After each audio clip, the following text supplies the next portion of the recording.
相信最好的推广方法就是让大家亲身体验，眼见为实。部手机一个微信就完全可以搞定了。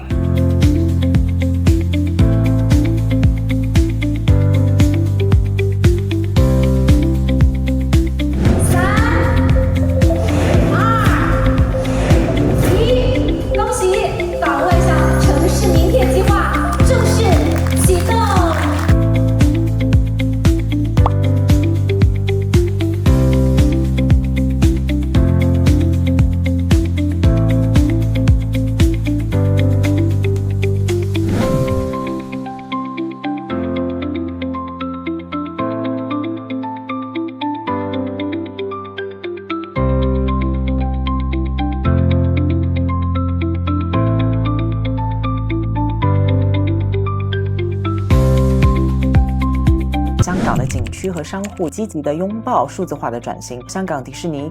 故宫博物院、天星小轮、海洋公园这些著名的景点呢，都主动开设了官方微信的小程序方便我们内地的旅客提前去购票。那除了像小程序，香港乃至全球的商户也在积极地接入微信生态进行数字化的升级。目前呢，微信跨境支付已经覆盖了74个国家和地区，覆盖各行各业全球用户都能够通过微信在境外享受和境内一样的便捷的数字体验。香港用户和内地用户其实是双向奔赴的